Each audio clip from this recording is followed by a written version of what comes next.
श्री कृष्णा श्री कृष्णा श्री कृष्णा श्री कृष्णा। गुरुर्ब्रह्मा गुरुर्विष्णु गुरुर्देवो महेश्वरः गुरु साक्षात् परम ब्रह्म तस्मै श्री गुरवे नमः। तस्मै श्री गुरवे नमः। सत्य में विकार नहीं होता। सत के विकार को आकार कहते हैं, चित्त के विकार को ज्ञान कहते हैं, आनंद के विकार को भोग कहते हैं। आध्यात्मिक क्षेत्र में आकार, ज्ञान और भोग ये तीन प्रतिबंध है। इसलिए इन्होंने आठवें मंत्र में बताया है, भिद्यते हृदय ग्रंथि छिद्यन्ते सर्व संशयाः क्षीयन्ते चास्य कर्माणि तस्मिन् दृष्टे परावरे। जब परमात्मा का कार्य कारण के परे का जो रूप है,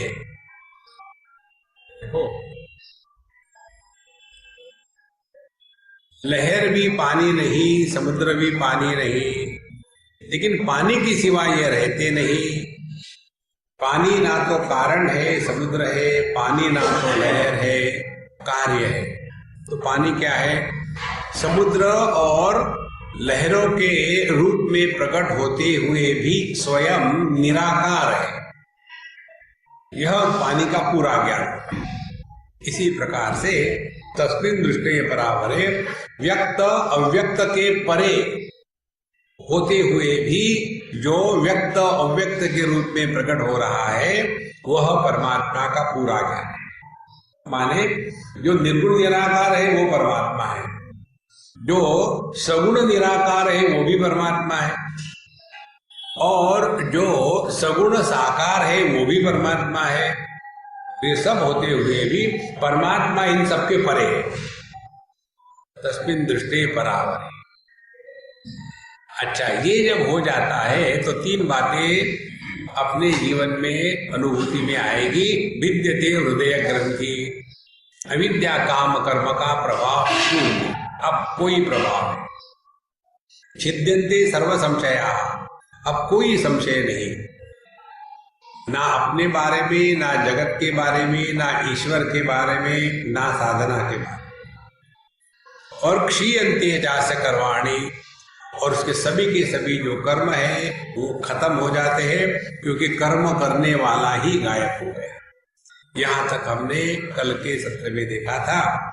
अब उक्तस्य एव अर्थस्य संक्षेपाभिधायकः उत्तरे मंत्रास्त्रयोऽपि, ये जो कहा है उसको अगले तीन मंत्रों में फिर से संक्षेप से कहते हैं, क्योंकि ये अत्यंत सूक्ष्म विषय है। हिरण्मये परे कोशे विरजम ब्रह्म निष्कलम तच्छुभ्रम ज्योतिषाम ज्योतिः तज्जदात्मविदो विदुः। हिरण्मये परे कोशे, हिरण्मय ज्योतिर्मय बुद्धि विज्ञान प्रकाशे परे कोशे इव आसे है। परमात्मा की उपलब्धि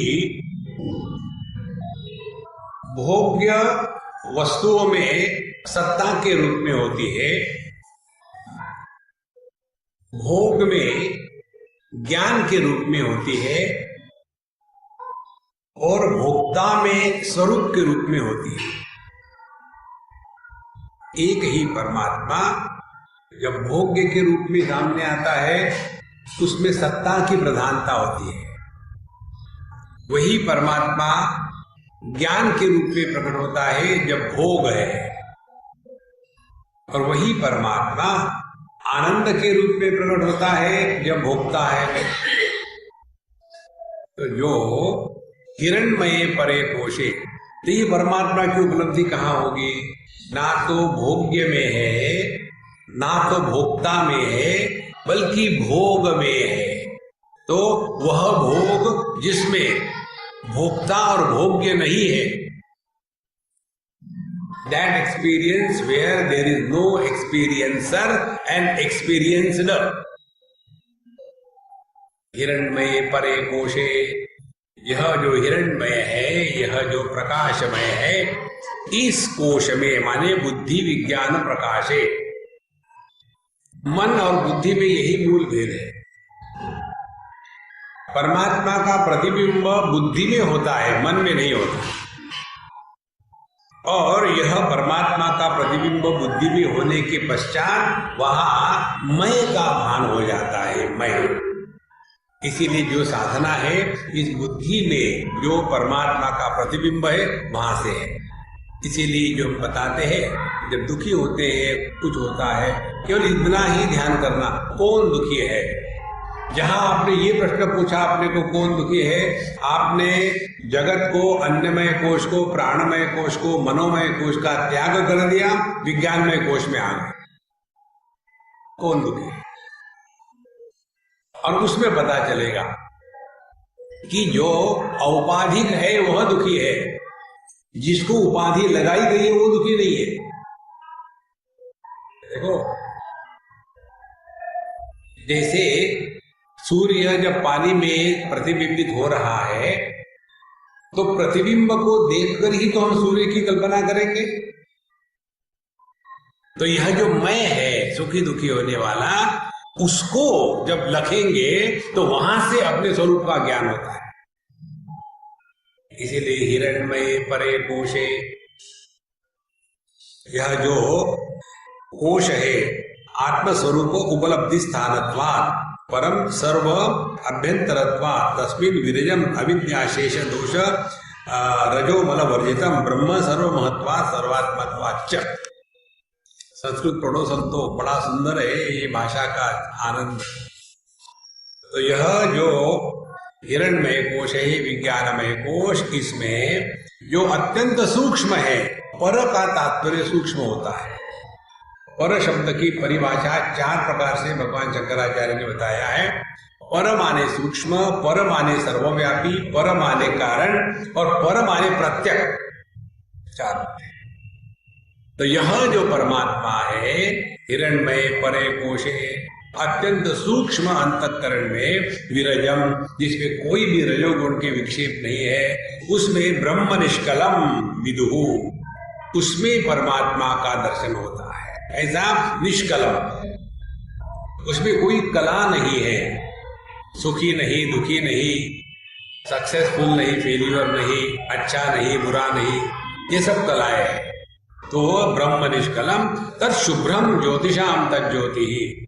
शुभ्रम का तात्पर्य है वहां अज्ञान रूपी कारण शरीर भी जहां नहीं है, शुभ्रम, और ज्योतिषाम तज्ज्योति, और जो सभी प्रकाशों का प्रकाश है, उस परमात्मा को आत्मविदा, जिन्होंने अपने को पहचाना है वो इस प्रकार से पहचाने। अब एक बहुत बड़ी डिफिकल्टी आती है साधकों के लिए। हम लोगों ने अपने जीवन में जितने अनुभव लिए हैं उसमें अनात्म भाव का प्राधान्य होता है। अनात्म भाव का प्राधान्य माने हम हर वस्तु को अपने से अन्य रूप में पहचानना चाहते हैं। इसीलिए प्रश्न पूछते, स्वामी जी आपने भगवान को देखा है? मतलब क्या हो गया? भगवान एक दृष्टि का विषय है। तो ये जो हमारी अनेक जन्मों की साधना है, जिसको जानते हैं वो हमसे अलग है। देखो, और यही प्रतिबंध है। तो जिस साधनों से हम ज्ञान प्राप्त करते हैं उन साधनों का त्याग करना है। इसके लिए अगले मंत्र में बताते हैं, ये मंत्र वैदिक पद्धति से पूजा करते समय इसका उच्चारण किया जाता है। न तत्र सूर्यो भाति न चंद्र तारकम नेमा विद्युतो भांति कुतो यमग्नि तमेव भान्तमनुभाति सर्वम तस्य भाषा सर्वमिदं विभाति। तत्र न सूर्यः भाति, उस परमात्मा में ना तो सूर्य प्रकाशित कर सकता है, न चंद्र तारकम, ना चंद्रमा ना तारे। देखो 5 स्रोत है प्रकाश के, सूर्य, चंद्रमा और आकाश में लुकने वाले तारे, अग्नि और विद्युत, ये 5 स्रोत है। तो 5 को यहां निराकरण करते हैं। न सूर्यो भाति न चंद्र न तारक। न इमा विद्युतो भांति, ये जो बिजली का प्रकाश है वो भी उसको प्रकाशित नहीं कर सकता। कुतो यम अग्नि, और हम हाथ में अग्नि से लेकर के वहां पूजा करते हैं भगवान की, तो ये आपके छोटे से अग्नि के द्वारा क्या भगवान का दर्शन होगा? क्योंकि तमेव भांतम अनुभाति सर्वम, उसी के प्रकाश से ये सब कुछ प्रकाशित हो रहे हैं।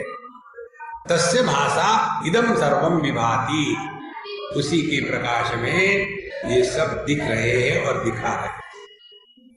तो हम लोग जब आरती करते हैं ना, आपने देखा होगा बड़े मंदिरों में होती है, पहले 24 ज्योतियां होती, बहुत बड़ी आरती होती, 24 आरती होती, टन टन टन टन टन टन, फिर उसको रख देते। क्यों? नहीं दिखा भगवान। फिर 5, पहले 7 की लेते हैं, 7 ज्योतियों की आरती लेते हैं, 7 ज्योतियों से घुमाते हैं, खूब टन किया, फिर भी नहीं दिखा, रख दी। फिर 5 ज्योतियों की लेते हैं, वहां ट्राई किया, वो भी फेल हो गया।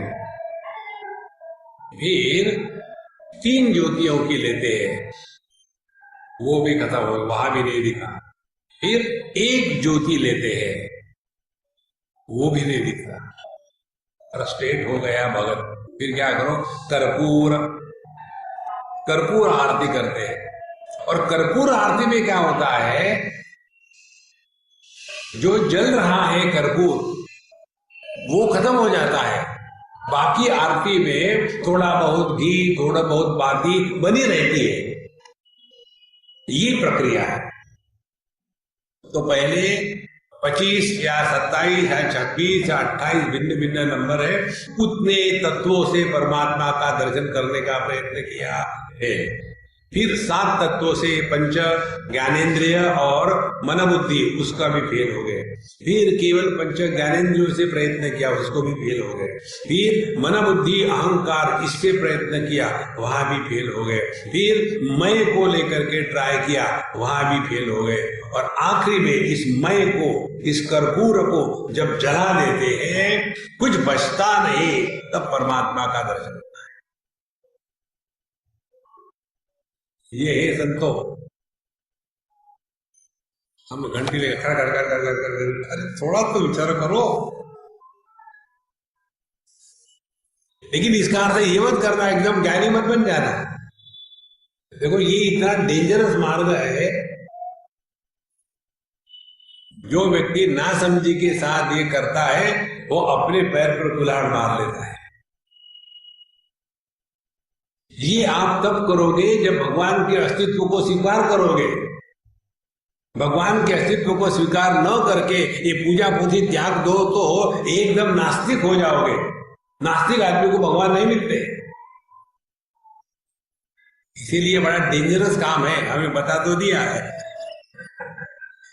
कि ऐसे ना हो गया कि श्रद्धा भी चली गई, ज्ञान भी नहीं हो गया और चार्वाकवादी बन गए।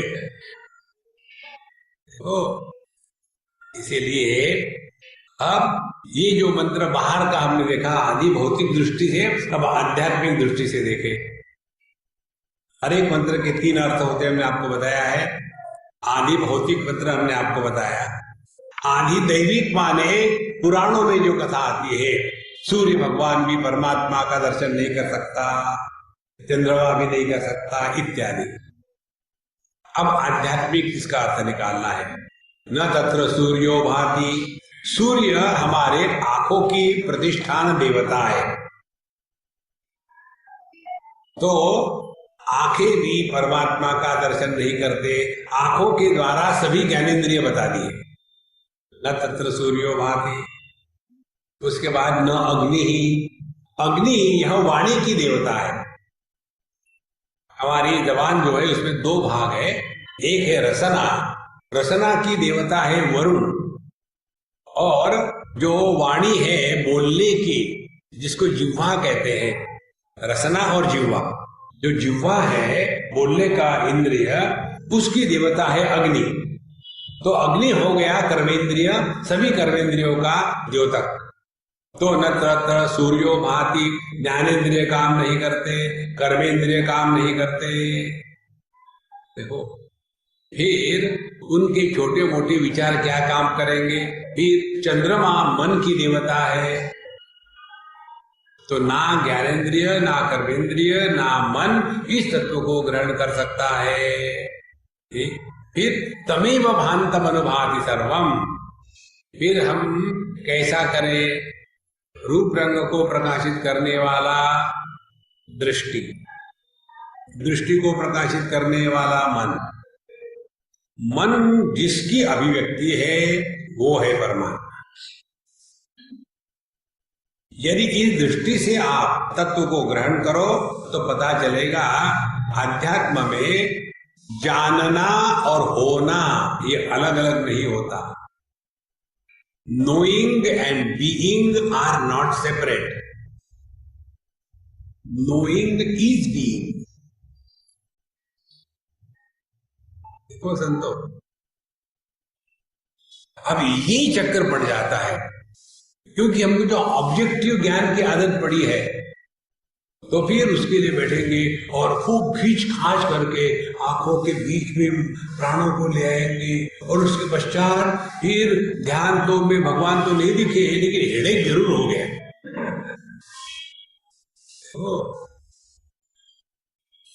ये नहीं होता अध्यात्म। आपको कुछ प्राप्त नहीं होना है, ये स्पष्ट समझ लो। जब तक के मन में ये भ्रांति रहेगी मुझे इससे क्या मिलेगा, तब तक के हमने आध्यात्म में प्रवेश ही नहीं किया है। तब तक हम दुकानदारी कर रहे हैं। इतना नाम लेने के पश्चात भगवान का जब दर्शन होता है क्या, ले लेते हैं। ये कोई बनिया की दुकान है क्या, इतने पैसे दे दो और चीनी उठा के ले जाओ। ये भगवान कहते हैं भगवद गीता के 7वें अध्याय में, योगम युंजन मदाश्रय। आश्रय भगवान का है, अपनी साधना का नहीं है। हम साधना करते हैं, भगवान का नाम लेते हैं, लेकिन भगवान के नाम में श्रद्धा नहीं, विश्वास नहीं है, डाउट है।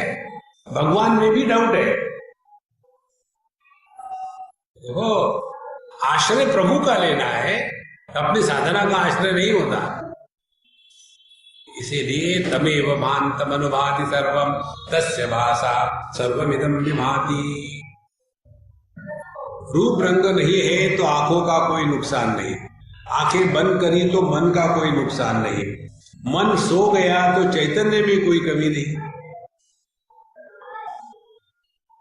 ये जो अपना स्वरूप है उसको किसी भी ज्ञानेंद्रिय, कर्मेंद्रिय, मन बुद्धि इनके द्वारा हम ग्रहण नहीं कर सकते, क्योंकि ये सभी के सभी इसी के कारण अपने अपने क्षेत्र में कार्य कर सकते हैं।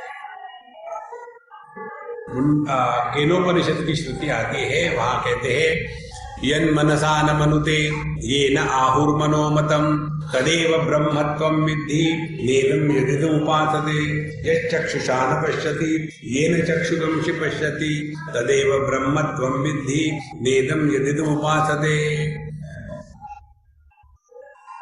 जो मन के द्वारा देखा नहीं जाता, लेकिन जिसके कारण मन में देखने की क्षमता है, वह ब्रह्म है। वह ब्रह्म जानो और वो ब्रह्म तुम स्वयं हो, ऐसा जानो। तो वो इतनी बात, तद ब्रह्म विद्धि, उसको जानो। तद ब्रह्म त्वम एव विद्धि, तुमको केवल जानना मात्र है और वह ब्रह्म आप स्वयं हो, इस प्रकार से जानो। देखो, तदेव ब्रह्मत्वम विद्धि नेदम यदि तुम उपासते। ये जो घंटी बजा करके परेशान होते हो, तुम अपने आप से भाग रहे हो। देखो महाराज, जैसे जैसे आपके ज्ञान की सूक्ष्मता बढ़ती है ना, तो ये स्थूल जगत से आप अपने आप को परत होने लग जाते हो। अपने आप,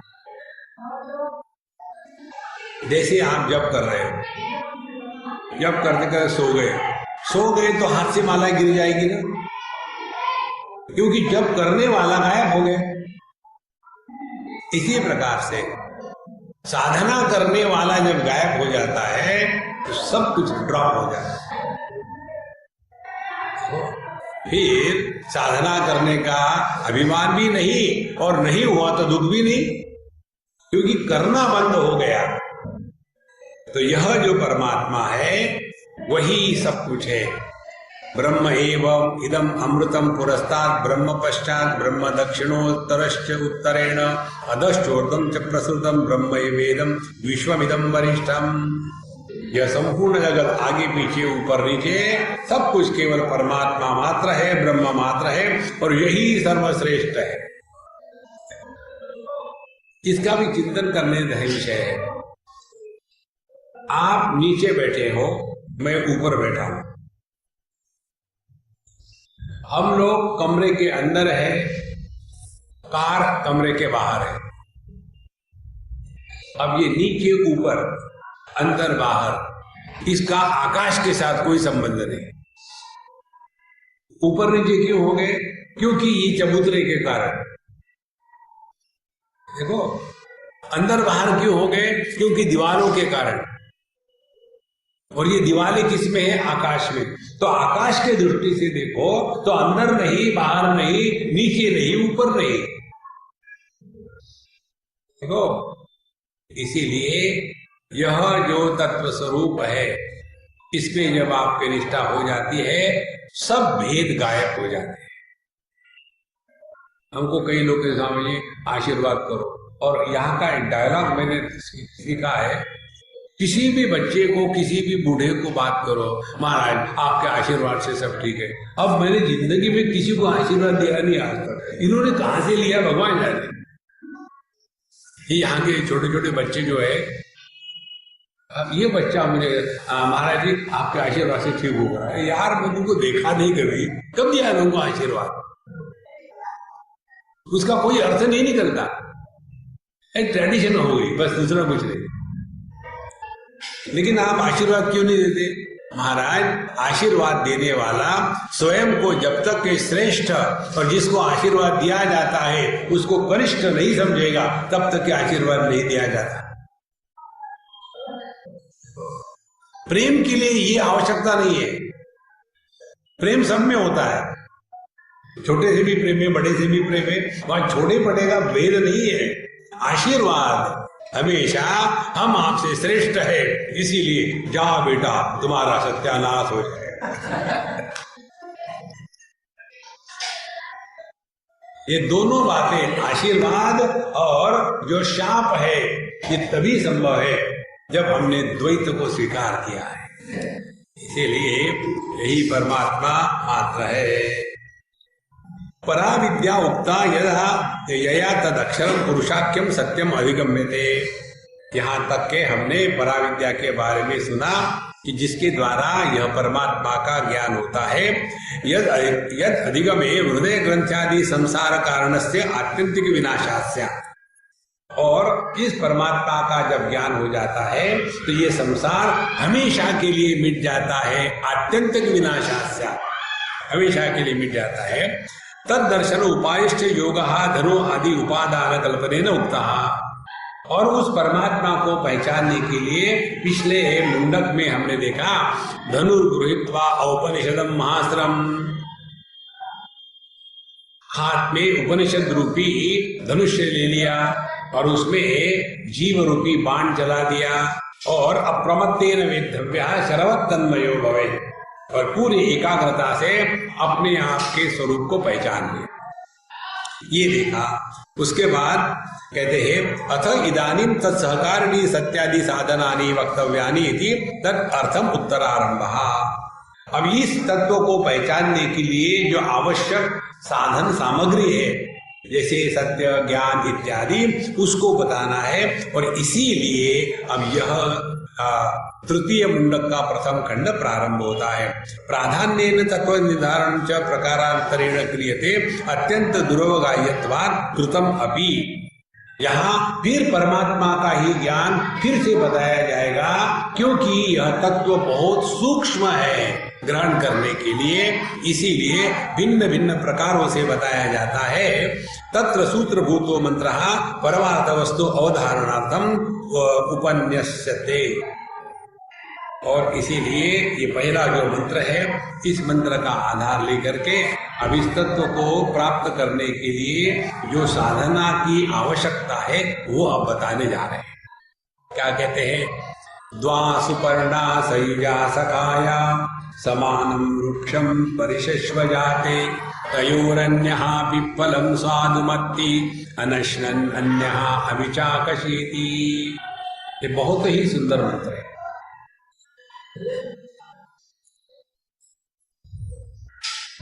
एक लड़का है कहीं, उसकी माँ ने मुझे मिलने के लिए अपने घर में बुलाया, तो मैं उनके घर गया।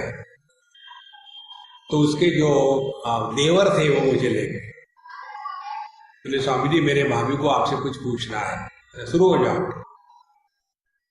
तो शुरू होने का क्या है, रोना शुरू कर दिया। हमने यार मैंने रोने को थोड़ी कहा था, क्या बोलना है वो बोलो ना, ऐसा मैंने कहा, और जोर से रोने लग गई। हद हो गई शराब। ठीक है, उसके देवर ने कहा भाभी आप चलो अंदर, मैं स्वामी जी को बता देता। फिर उसने बताया स्वामी जी इसका लड़का 10वीं क्लास में है, 10वीं की 12वीं में है, बोल नहीं सकता, ऐसा करता है, सुनता है, सुनने में कोई परेशानी नहीं, बोल नहीं सकता। और इसीलिए ये बहुत दुखी है। अब मेरा लड़का 10वीं 12वीं में बोल नहीं सकता, क्या करे, डॉक्टर को दिखाया, सब कुछ, क्या कुछ नहीं हो रहा। हमने बोला उसको कैसे नहीं बोलता, बताया। मैंने उसको कहा मैं जो पढ़ूंगा मेरे बाद बोलो जोर से। उसके डांट दिया, हमको डांटना भी आता है, डांट दिया। और हमने विष्णु सहस्त्र नाम का पाठ शुरू कर दिया। मेरे बात कहो, ओम विष्णवे नमः, ओम वशक्काराय नमः, ओम भूत भव्य बहुत प्रभवे नमः, जोर से शुरू कर दिया। और वो बच्चे ने शुरू कर दिया। तो मैंने उसको कहा अब ये विष्णु सहस्त्र नाम का पाठ तुमको जिंदगी भर करना है, जोर जोर से। स्तोत्र ले लो हाथ में, ओम विष्णु विष्णु शक्कार भूत प्रभु भूता शुरू कर लो। और 15-20 दिन में अब वो केवल बोल ही नहीं सकता, बल्कि उसमें कॉन्फिडेंस डेवलप हो गया। अब उसने तबला सीखना है। स्वामी जी मुझे पढ़ाई में इंटरेस्ट, छोड़ो पढ़ाई की कोई जरूरत नहीं,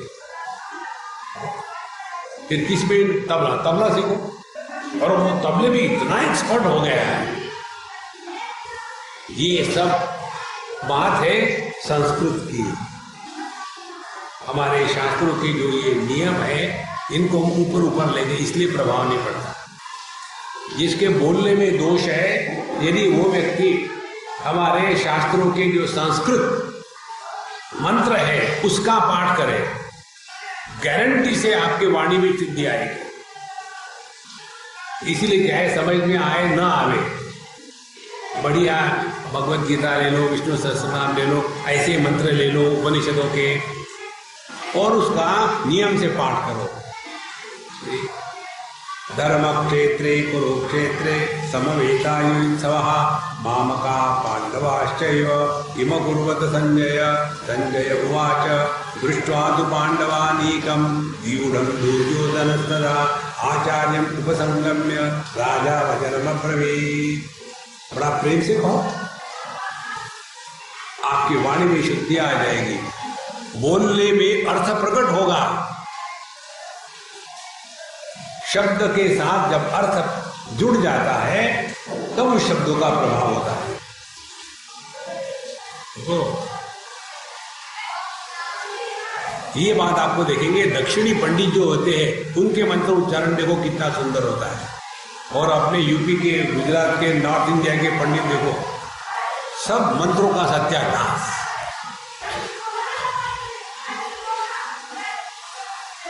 क्योंकि उस पर मेहनत नहीं है। बस भगवत गीता भी नहीं पढ़ेंगे, हरि गीता पढ़ेंगे, हिंदी में है ना, तुलसी रामायण पढ़ेंगे, जो वाल्मीकि वो नहीं पढ़ेंगे। ये आलस छोड़ो महाराज। नारायण। अच्छा, द्वा सुपर्णा सयुजा सखाया समानम वृक्षम परिशश्व जाते।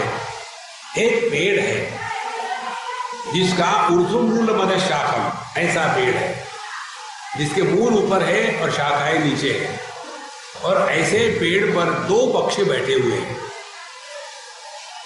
दो में से एक जो है उस पेड़ के फल खा रहा है, दूसरा नहीं खा रहा है। जो खा रहा है वो सुखी दुखी हो रहा है, जो नहीं खाता है वो मौज में है। ध्यान से सुनना।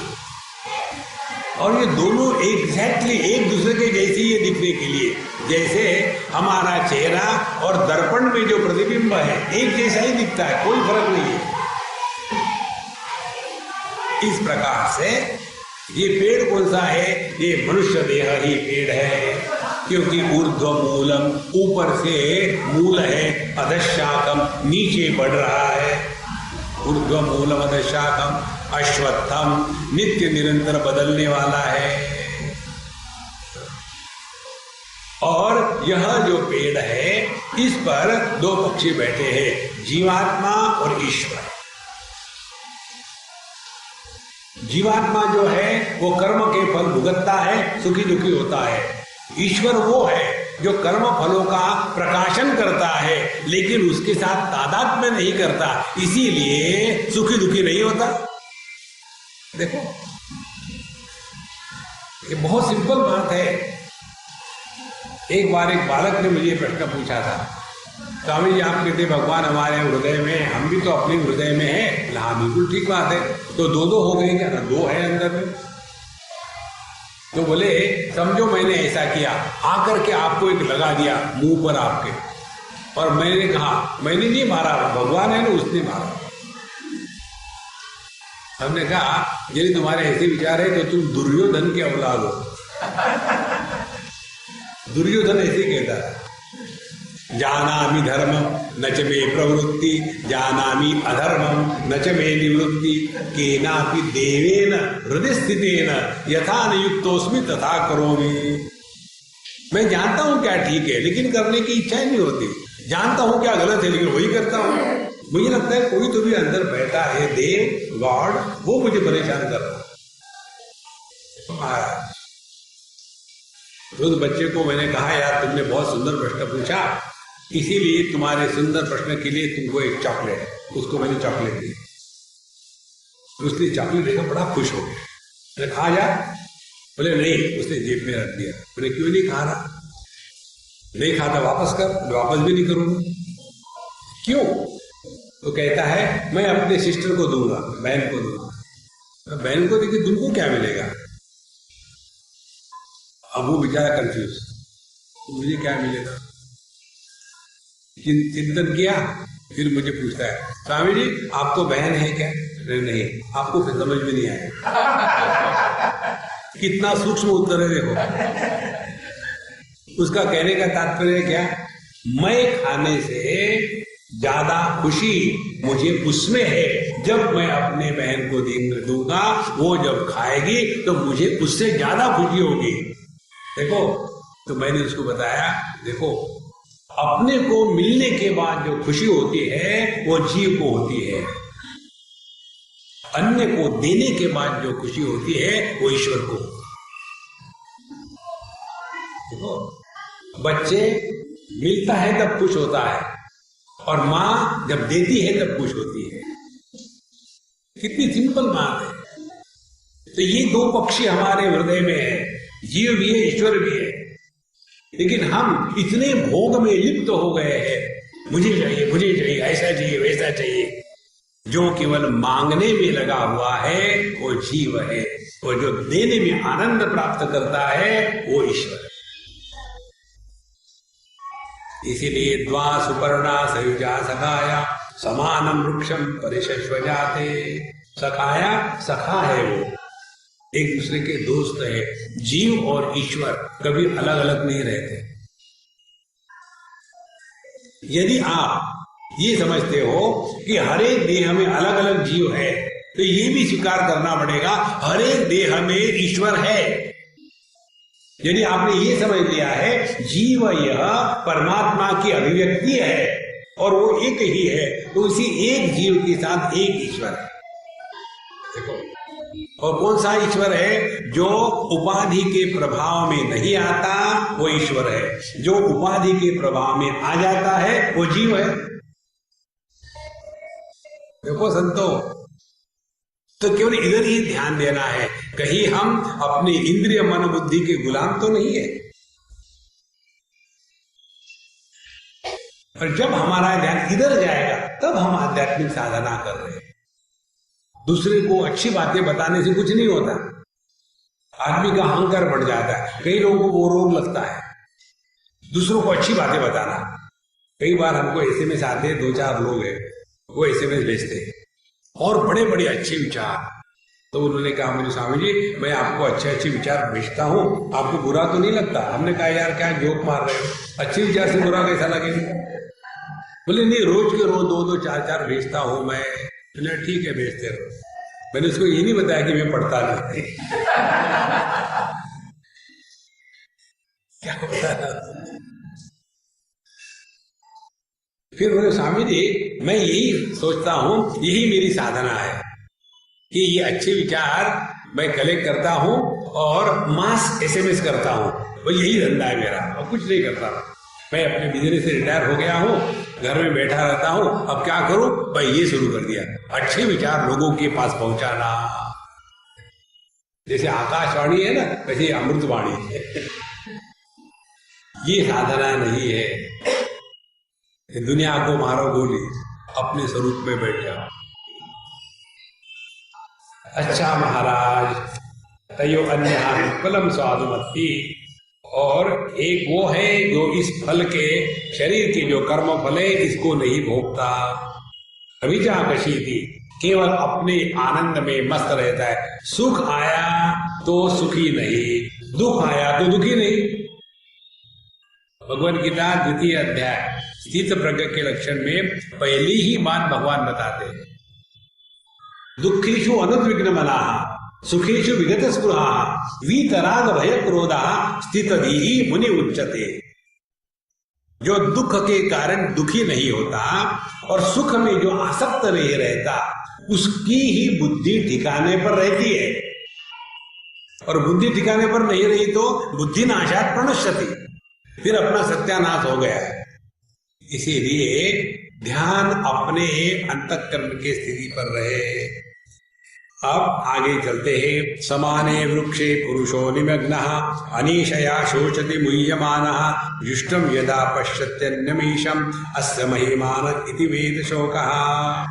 समाने वृक्ष पुरुषो निमग्नः, यह जो शरीर नाम के वृक्ष पर समाने वृक्षे यथोक्ते शरीरे पुरुषा भोक्ता जीवः अविद्या काम कर्म फलादिरागी गुरु भारांकृतः अम्बुलारिव समुद्रे जले निमग्नः निश्चयेन देहात्म भाव आपन्नः अयम् अहम् एवं मनुष्य पुत्रोऽहम् पुत्रोऽस्य नप्ता कृशः स्थूलः गुणवान् निर्गुण सुखी दुखी इति एवं प्रत्ययः न अस्ति अन्य अस्मात् इति जायते म्रियते संयुज्यते वियुज्यते च संबंधी बांधवैः।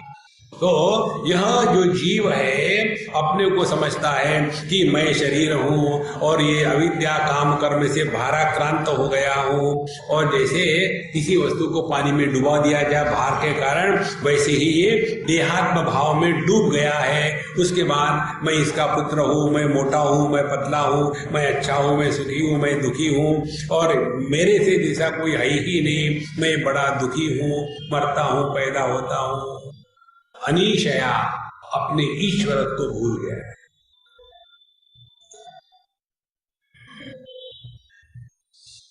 जगत में सामने भोग की वस्तु हो, नंबर 1, भोग करने का सामर्थ्य हो, नंबर 2, भोग करने का स्वातंत्र्य हो, नंबर 3, फिर भी हम भोग के प्रति आकर्षित नहीं होते, उसको कहते हैं वैराग्य। देखो,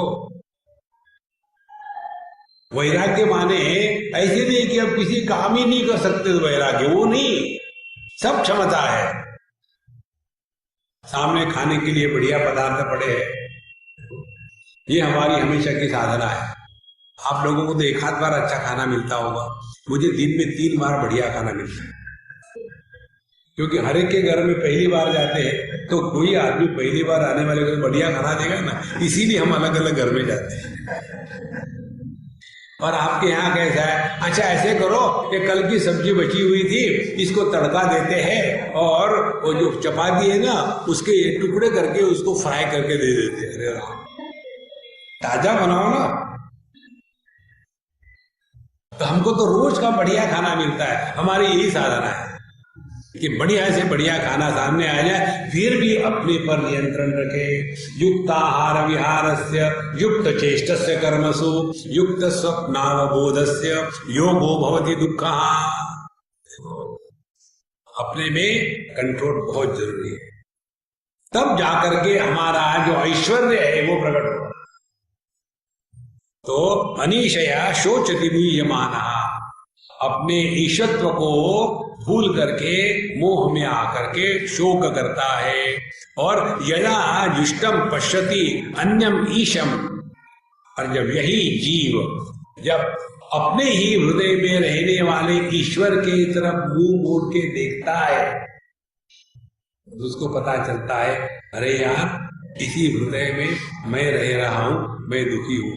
इसी हृदय में, मेरे ही कमरे में, मेरे ही बिस्तर पर, मेरे ही साथ लेटा हुआ यह ईश्वर, ये तो मौज में है। भगवान की बाहर नहीं है। जब जब आप प्रसन्न होते हो तब प्रभु प्रकट हो रहे हैं, जब जब दुखी होते हो तो जीव प्रकट हो रहा है। देखो, अब इससे और क्या सिंपल साधना हो सकती है? तो आप में जो ऐश्वर्य है, ईश्वरत्व है, उसको प्रकट करना माने क्या? एक ही अभ्यास करना है, मौज में रहो। नहीं तो सीरियस हो गए, चलो जब करेंगे ओम विष्णु ओम विष्णु ओम विष्णु ओम विष्णु ओम विष्णु ओम विष्णु ओम विष्णु।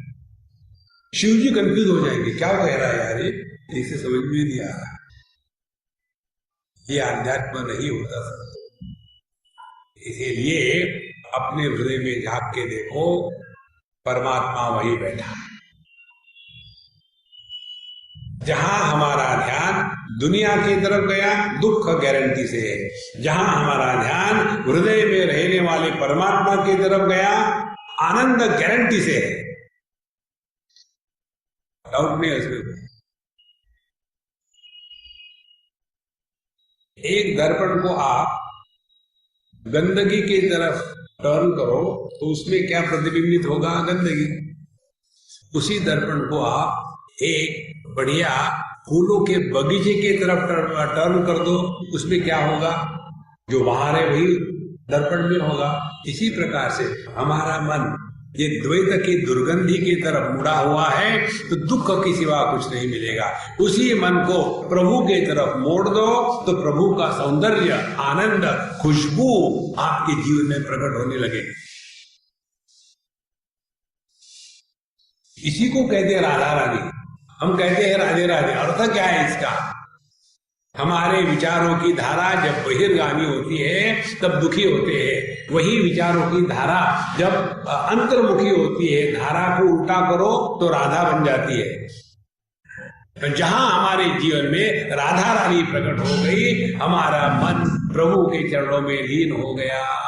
देखो कहाँ ज्ञान में और भक्ति में फर्क है, बात वही है। तो जुष्टम यदा पश्यति अन्यमेषम अस्य महिमानम इति वीत शोकः। जब वो इस दुनिया के तरफ से मुड़ करके ईश्वर के तरफ देखता है तब उसको पता चलता है कि यहाँ आनंद ही आनंद है।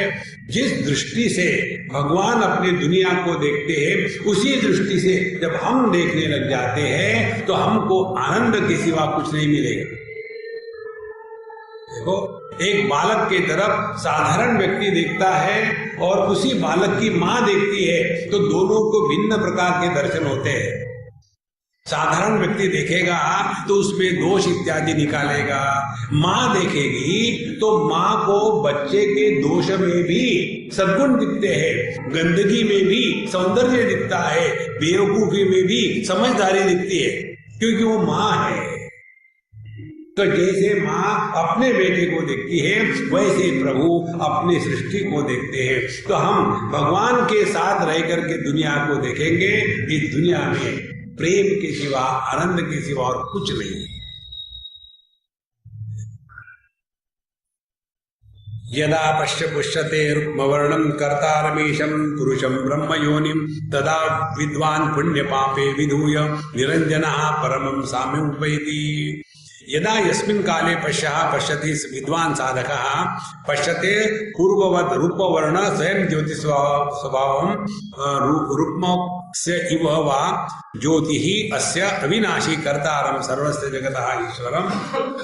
जब यह साधक अपने ही हृदय में रहने वाले स्वयं प्रकाशित ज्योति स्वरूप ईश्वर का जब दर्शन करता है, जब इधर अपना मुंह मोड़ता है, तब उसको पता चलता है जो कुछ हो रहा है वो ईश्वर की इच्छा से हो रहा है, अपनी इच्छा से कुछ नहीं होता।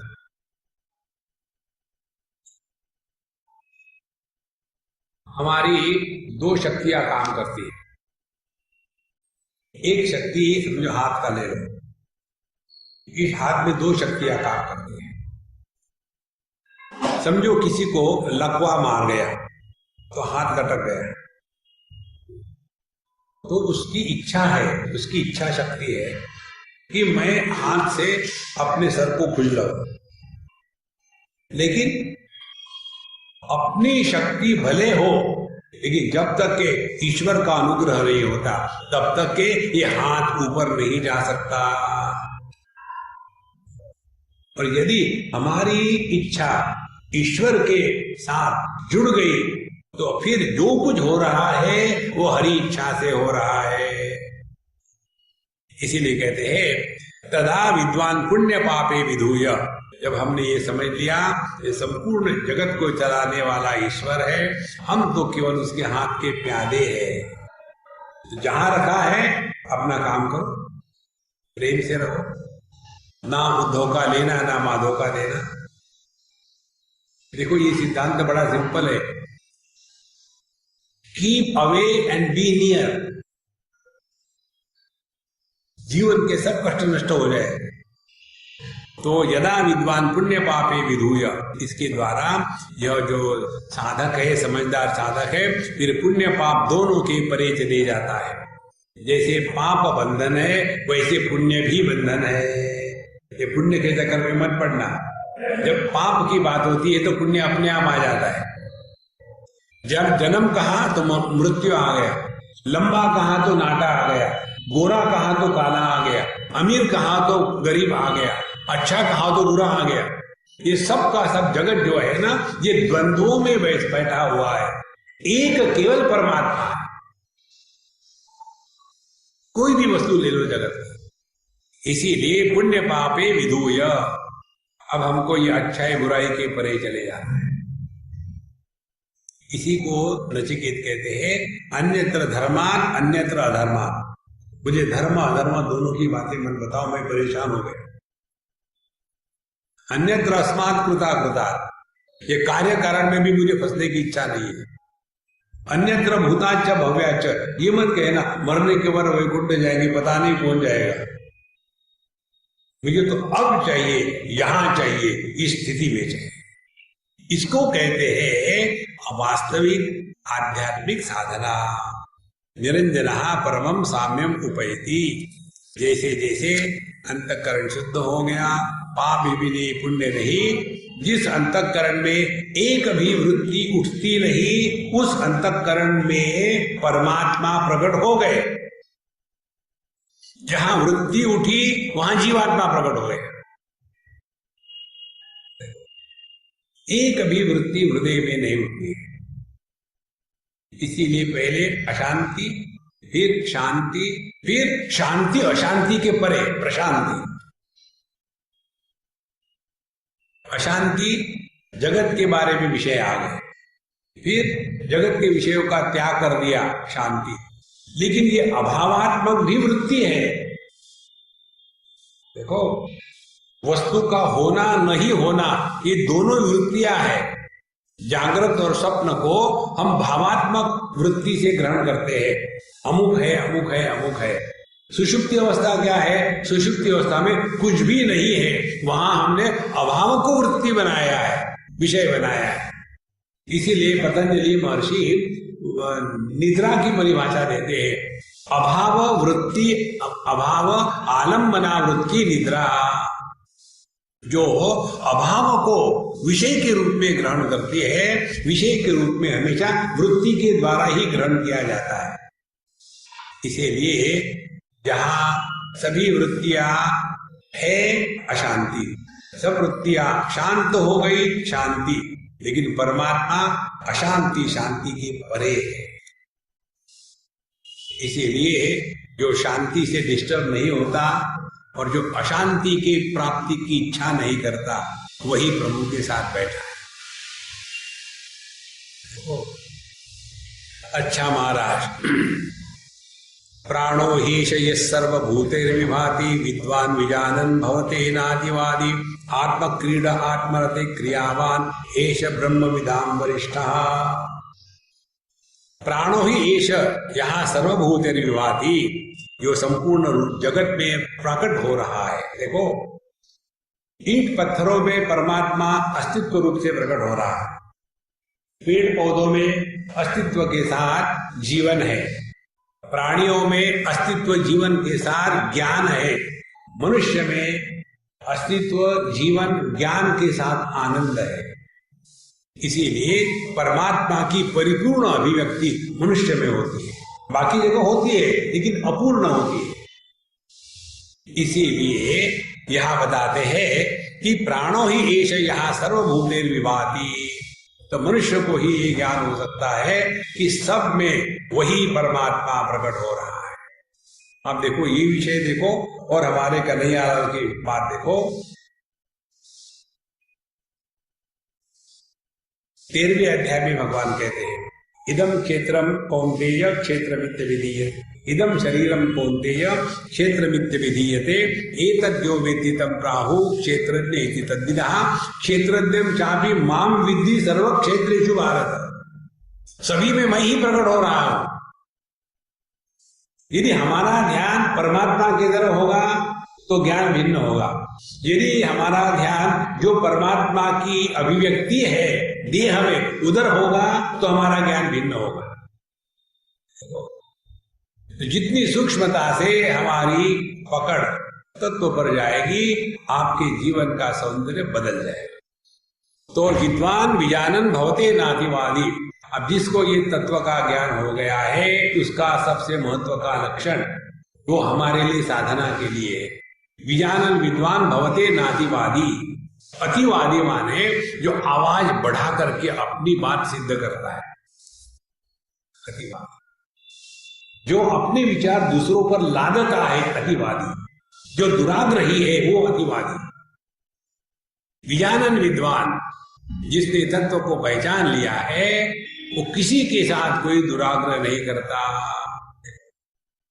तो राम के मंदिर में गए, जय राम जी की। कृष्ण के मंदिर में गए, हरे कृष्ण शरणम मम। भोलेनाथ के मंदिर में गए, ओम त्र्यंबकम यजामहे सुगंधिम पुष्टिवर्धनम। कोई कहीं विरोध नहीं है, वे सबके रूप में वही प्रकट। इसीलिए ये एक बड़ी साधना है, दुराग्रह छोड़ दो। हम ये दुराग्रह के मारे हैं। ये माताएं जो उनको खाना खिलाती है ना, बड़ी प्यार से खिलाती है, और उनका प्यार क्या होता है, हमने ऐसा खाना खाना है वो निश्चित करती है। महाराज ऐसे करो, ये जो श्रीखंड हमने आपके लिए स्पेशल मंगाया है अमूल का, आप खाइए, लेकिन मुझे तकलीफ होगी। कोई बात नहीं, लेकिन अम्मा मैं खाऊंगा तो मर जाऊंगा। कोई बात नहीं, खाते।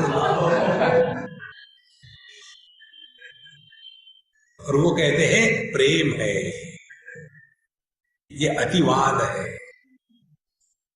ये जो जबरदस्ती का राम राम होता है ना, अपने यहाँ विशेष बात है ये। अगले आदमी को खिला खिला के मार देंगे तब उनको ठीक लगता है। मर गया है आप ठीक लगता। किसी भी चीज में दुराग्रह ना करे, बहुत बड़ी साधना है। अच्छा महाराज, विजान विद्वान भवते नातिवादी, फिर वो ये नहीं कहता अन्य को तुम ये करो तुम वो करो, भगवान का नाम लो, सिनेमा मत देखो, कुछ भी नहीं। कैसे बढ़िया चल रहा है। ओ तीसरे अध्याय में भगवान कहते हैं न बुद्धि भेदम जने अज्ञानाम कर्म संगिनाम जोशयेत सर्वकर्माणि विद्वान युक्त समाचरण। जो अन्य लोग हैं, अज्ञानी है, उनके दिमाग में कंफ्यूजन मत डालो, जो कर रहे करने दो, उनके साथ लग जाओ आप। और वही कार्य कैसे सुंदरता से किया जा सकता है ये डेमोन्स्ट्रेट करो, बोलो मत, तब जाकर के उस व्यक्ति में परिवर्तन आ सकता है। तो ये बच्चे माँ बाप की बात क्यों नहीं मानते? इसी के कारण से, क्योंकि बच्चों ने माँ बाप को जितना अंदर से पहचाना है और कोई नहीं पहचाना। और फिर ऐसे बच्चे जिनके मन में माँ बाप के प्रति कोई आदर नहीं है, वो कैसे हमारी बात माने? देखो, क्योंकि हम अतिवादी है, तो ज्ञान का लक्षण यही है, हमारा किसी से विरोध नहीं, जहां है सब ठीक। अच्छा महाराज, फिर वो क्या करता है? आत्मक्रीड़ा, आत्मरति, क्रियावान, तीन बातें। आत्मक्रीड़ा, खेलने के लिए अन्य साधनों की आवश्यकता नहीं है, अपने आप में मस्त है। फिर आत्मरति, रमण करने के लिए कंपनी की आवश्यकता नहीं है। हम दो जगह फंसते हैं, विषयों का संग्रह इसलिए करते हैं कि उसके साथ खेल सके, व्यक्तियों का संग्रह इसलिए कर सकते हैं कि उसके साथ रह सके। तो आत्मक्रीड़ा, आत्मरति, क्रियावान। क्रियावान का यहां अर्थ उन्होंने दिया है, क्रियावान माने बाह्य साधना अपेक्षा रतिस्तु साधना निरपेक्षा, और क्रियावान ध्यान ज्ञान वैराग्य आदि क्रियावान। फिर उसका जीवन कैसे रहता है? He is always living in alertness, quietness and peace. नित्य निरंतर उसका ध्यान 24 घंटे में 24 घंटे अपने स्वरूप के तरफ। जब हमारा ध्यान अपने स्वरूप की तरफ होता है ना, तो बाहर के जगत में इंटरेस्ट नहीं आता।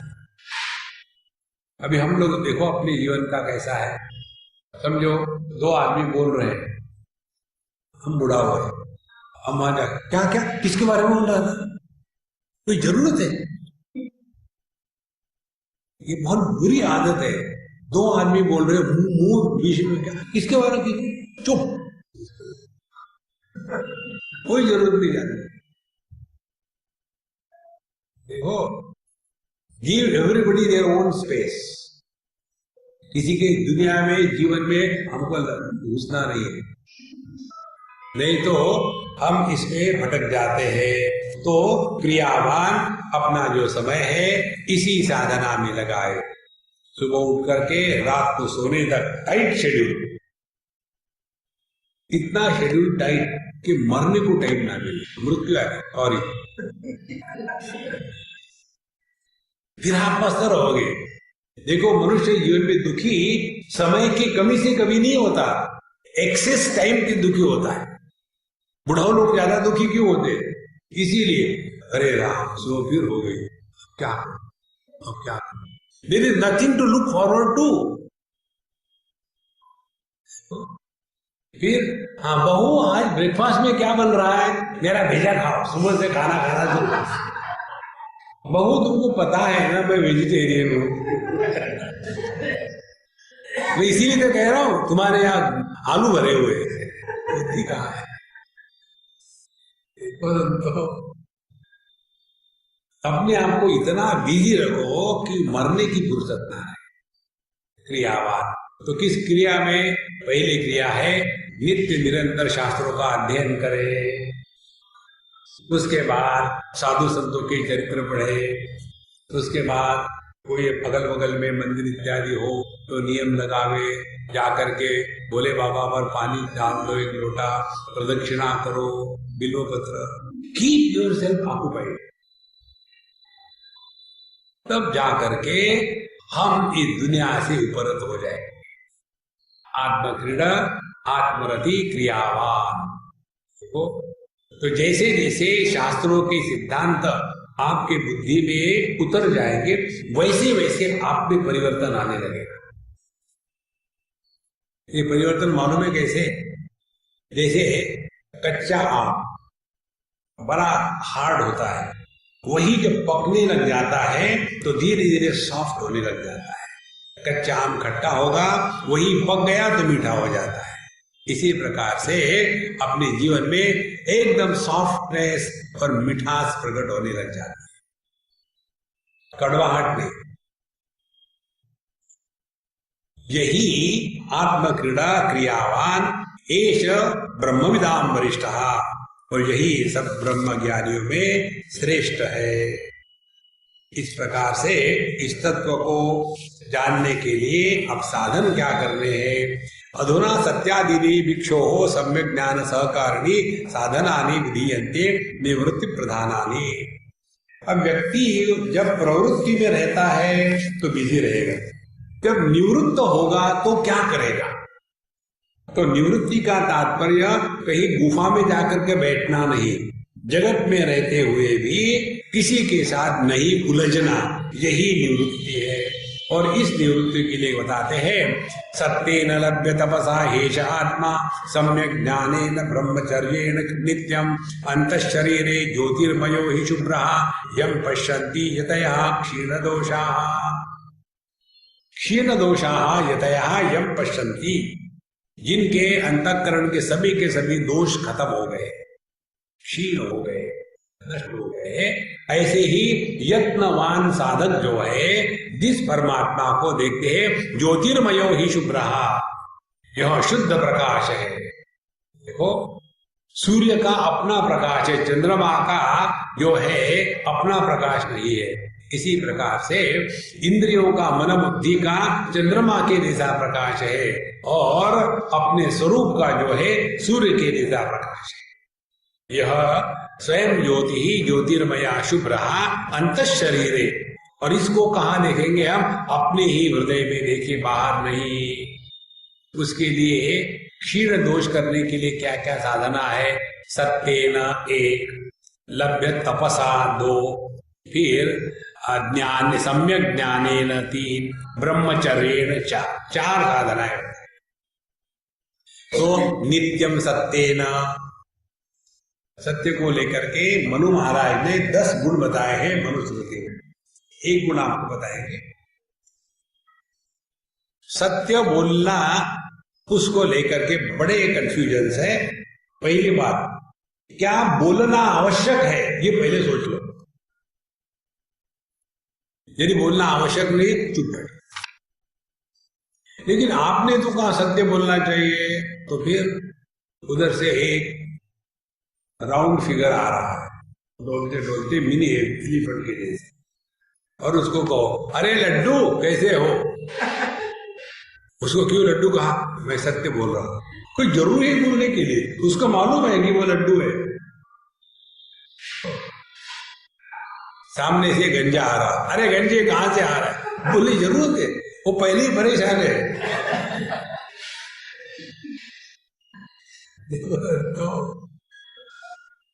तो बोलने के पहले ही विचार कर लो, क्या बोलना आवश्यक है?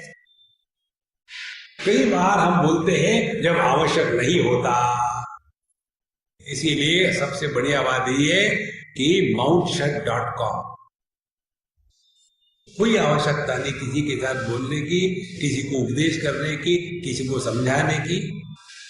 ये सबसे बड़ा दोष है व्यक्ति में, जब आदमी दूसरे को सिखाने का चोला पहन लेता है, फिर उसकी अपनी प्रगति बंद हो जाती है। इसीलिए सत्येन, फिर तपसा यस्य ज्ञान वयम तपः। असली तपस्या वो है कि जब हम अपने दुर्गुणों को पहचान करके उसका त्याग देते हैं, अपने जो गलत धारणाएं हैं उनको पहचान के उनका त्याग कर देते हैं, वो असली तपस्या है। हमारी गलत धारणा हम देह है, हम जीव है, हमारी गलत धारणा हम पति पत्नी भाई माँ बहन है, उसका त्याग कर देना, वो असली तपस्या है। फिर सम्यक ज्ञानेन नित्यम, सम्यक ज्ञान माने अपने स्वरूप की निष्ठा कि हम असल में क्या है, क्या देह है, इंद्रिय है, मन है, अहंकार है, हम कौन है, सम्यक ज्ञान है। और इसका चिंतन नित्य निरंतर चलता रहे। जहां जहां थोड़े दुखी हो गए तुरंत स्विच ऑन कर दो, कौन दुखी हुआ, तो आपको पता चलेगा पति पत्नी भाई बहन सास बहू बेटा ये दुखी हो गए। फिर चिंतन करें क्या हम पैदाइशी सास ससुर बहू है क्या नहीं, तो फिर टेम्पररी फेज निकल जाएगी। Don't take it serious. बहुत बड़ी साधना है। छोटी छोटी बातों को लेकर के कितने झगड़े होते हैं। एक जगह हम गए थे, वहां खाने के लिए वो सब पत्थर लगाए थे लाइन से। अब वो बहू ने लगाए थे पत्थर, उधर से सास आ गई, ऐसे क्यों लगाए, उसको ऐसे लगा। अब उसने लगा दिए, क्या फर्क पड़ता है, नहीं नहीं नहीं ये ठीक नहीं, पूरा लगा उठा करके लगा दिया। और फिर भी वो ठीक नहीं हुआ। फिर कहते अच्छा पहले ऐसे लगा वैसे लगा दो। निकला क्या इसमें, मैं की आपको बात बताऊं। एक बार एक भिखारी किसी घर में गया भीख मांगने के लिए, और बहू ने कहा नहीं नहीं कोई नहीं जाओ आगे चले जाओ। तो वो रास्ते से चल गया सामने। उधर से मंदिर से सास आ रही थी। तो सास ने पूछा तो क्यों गया था वहां, बोले भीख मांगने के लिए। तुमको मिली, नहीं मिली, चल मेरे साथ। कैसे तुमको नहीं मिलती, उसको बेचारे को आशा प्रकट हो गई। वो सास के साथ आया, बोले वही खड़ा रहे, वही खड़ा रहे। घर के अंदर गया, गई सास और दरवाजे में खड़ी होकर के कहती कुछ नहीं मिलेगा आगे जाओ। उस भिखारी ने कहा तो पहली अम्मा ने यही कहा था, तूने मुझे क्यों बुलाया। बोले वो कौन होती कहने वाली। देखो सास बहू नाम जन्म नाम। इसीलिए महाराज सम्यक ज्ञानेन ब्रह्मचर्येण नित्यम। ब्रह्मचर्य की परिभाषा है पढ़ाई के समय ब्रह्मचर्य आश्रम में तो भोग का सवाल ही नहीं। गृहस्थ आश्रम में भोग अलाउड है नियम के अनुसार, और वानप्रस्थाश्रम में पति पत्नी भाई बहन के जैसे रहे, और संन्यास आश्रम में भोग की कल्पना भी नहीं करनी। तो यह ब्रह्मचर्य का अर्थ भिन्न आश्रमों के लिए भिन्न प्रकार से है। और ये बताने के बाद अब सत्य की महिमा बताते हैं। सत्यमेव जयति नानृतम सत्येन पंथा विततो देवयानः ये नाक्रमन्ति ऋषयः हि आप्तकामा यत्र तत्सत्यस्य परमं निधानम। अपने भारत देश के जो अशोक स्तंभ है उस पर यही लिखा है, थोड़ी इनकम्प्लीटनेस में वहां लिखा है सत्यमेव जयते। आगे भी है न अनृतम, झूठ नहीं। लेकिन अपने जो कॉन्स्टिट्यूशन लिखने वाले थे उनको पता था ये भारत देश में झूठ ही होगा, इसीलिए उसको लिखा ही नहीं। सत्यमेव जयते न अनृतम, सत्य की ही जय होती है, झूठ की नहीं। लेकिन अपने देश में उल्टा हो रहा है, इसीलिए उन्होंने उतना ही लिखा, इतनी संभावना है। सत्येन पंथा विततो देवयानः, सत्य के द्वारा ही हमारा यह परमात्मा के तरफ जाने का मार्ग प्रशस्त हो जाता है। ये न आक्रमति ऋषयः ही आप्तकामाः, जिसके द्वारा यह आप्तकाम ऋषि माने जिनके मन में कोई भी कामना बची नहीं, ऐसे जो साधु संत ऋषि है वही इसी मार्ग से गए हैं जहां तत्सत्य से परमम निधानम। परमात्मा इसी मार्ग से जाने से मिलता है, अन्य मार्ग से जाने से नहीं। ओम पूर्णमदः पूर्णमिदं पूर्णात् पूर्णमुदच्यते पूर्णस्य पूर्णमादाय पूर्णमेवावशिष्यते। ओम शांति शांति शांति। हरि ओम। श्री गुरुभ्यो नमः। हरि ओम।